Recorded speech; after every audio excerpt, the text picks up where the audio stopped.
everybody, it's me again. I am here today to talk about the gut flora cleanse.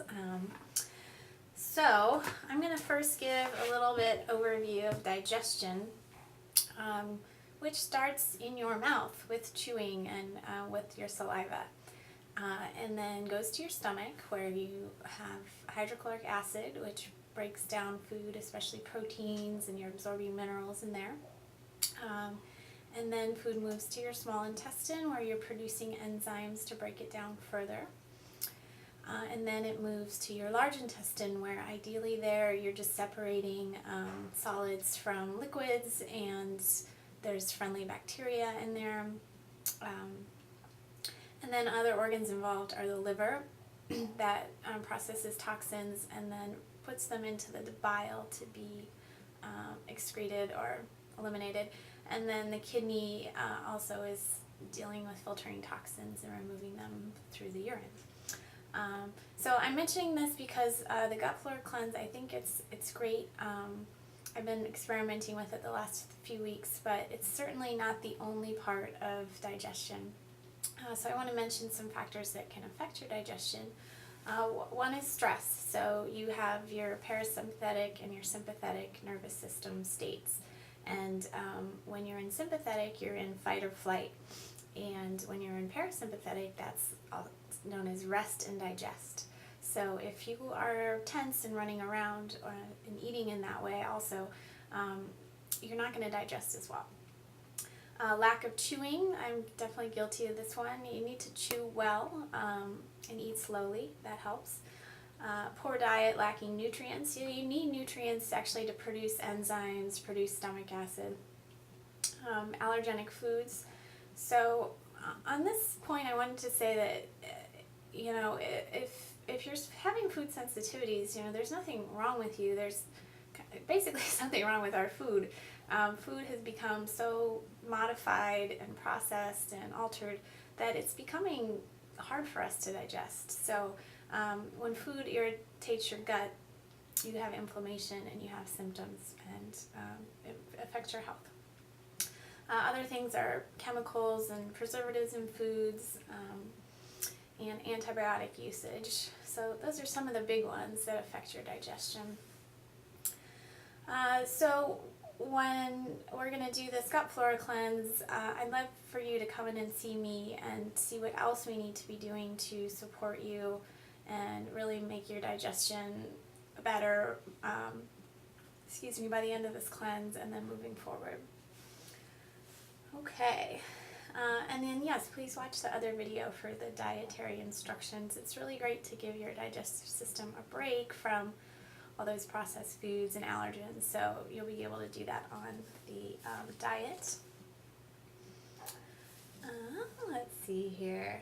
Yeah, and you'll also get more fiber when you're doing that diet, which improves your bowel transit time and helps remove toxins. So on to talking about the large intestine and what's going on there. So we're calling this the gut flora cleanse. What does that mean? So flora means bacteria, and when we're talking about your gut, basically talking here the large intestine portion. The large intestine is full of bacteria, like bazillions of bacteria, all different kinds, like hundreds of varieties of kinds. And what you want there is a symbiotic relationship of the bacteria. So it's predominantly a beneficial situation for you where those bacteria are attacking pathogens, that type of thing. You don't want the kind of unfriendly bacteria, which we'll talk about, to be predominant. And if you're in that state, it's dyssymbiosis or dysbiosis. That's kind of the medical term for this. So the kind of things that could be living in your gut in excess, I think we all have a little bit, or maybe not a little bit, a lot of kind of unfriendly bacteria in our gut, but it needs to be more friendly bacteria. So some of the unfriendly bacteria are parasites, protozoan parasites. An example would be Giardia. And one thing I read was, we all travel a lot more than we used to, so it's easier to pick up parasites in foreign places and not even realize you have it. yeast, such as Candida, you've probably heard of that one. Bacterial, negative bacterials like Salmonella, viral pathogens, fungal pathogens. So, ideally, when your digestion's working smoothly, all digestion happens basically before it hits the large intestine. And you're, like I said, you're just basically separating solids from liquids in the large intestine. And fiber is part of that solid waste reaching the large intestine, and then that feeds the friendly bacteria. But when you have incomplete digestion, for maybe some of the reasons that we mentioned before, something's not happening in your stomach or your mouth or your small intestine, you get incomplete food particles coming to your, you get larger food particles in your large intestine, and those can enter the bloodstream and create allergic reactions.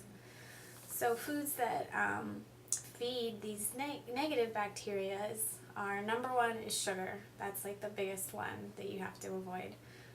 But really all these things, so grains, the lactose and dairy, some starches. And when I was doing some research for this, I read that you might need to be on a restricted diet for 2 years to really solve this problem. And I hate to say that, but it's a process, and it's not like suddenly you can go back to eating like a bunch of junk food. So maybe just keep in mind that like this is a long-term process, and you'll have your ups and downs, but just keep at it.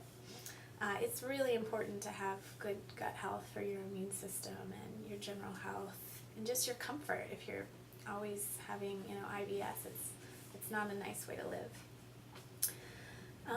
So some of the most common allergens are soy, wheat, corn, dairy, eggs, sugar, peanut.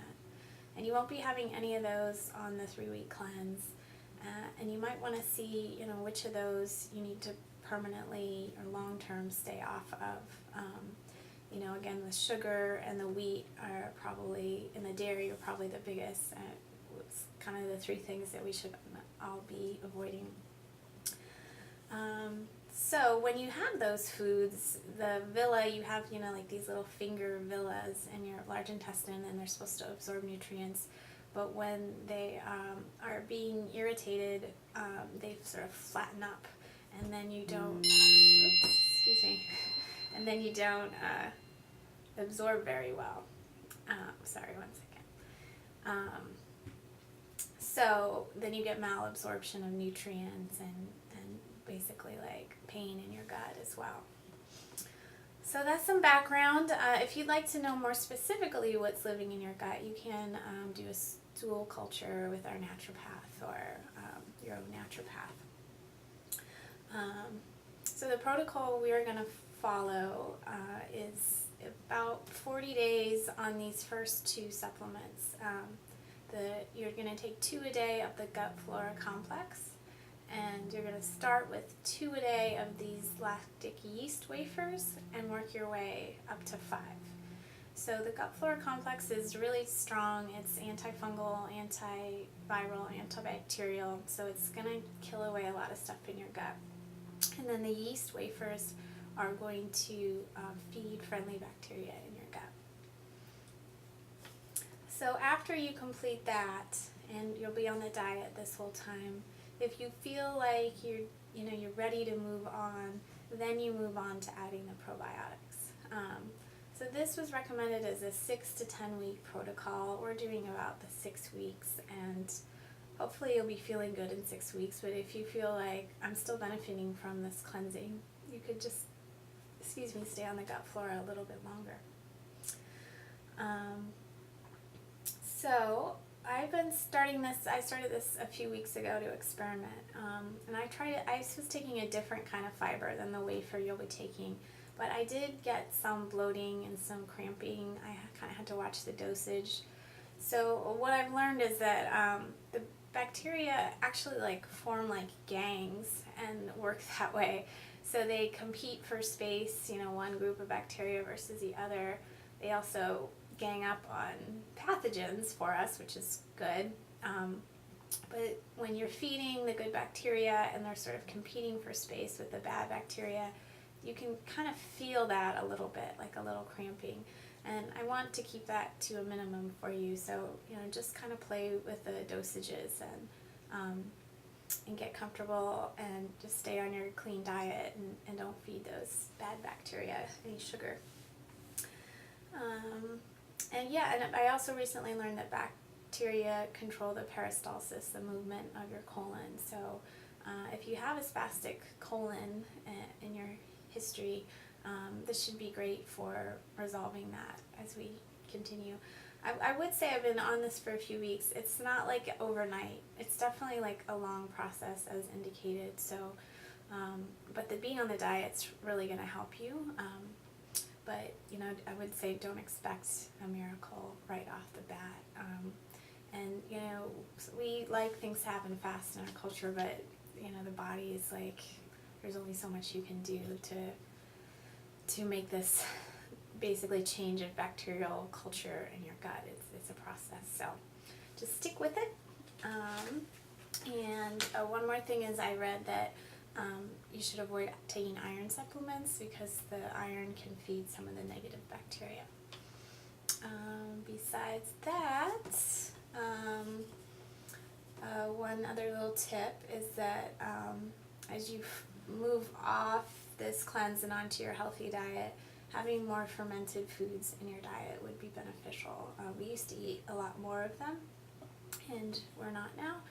So that's why we're taking these lactic acid wafers to feed our friendly bacteria. But if you eat more fermented foods like sauerkraut and kimchi, kombucha, later on, that will feed your friendly bacteria moving forward. Okay, thanks a lot, everybody.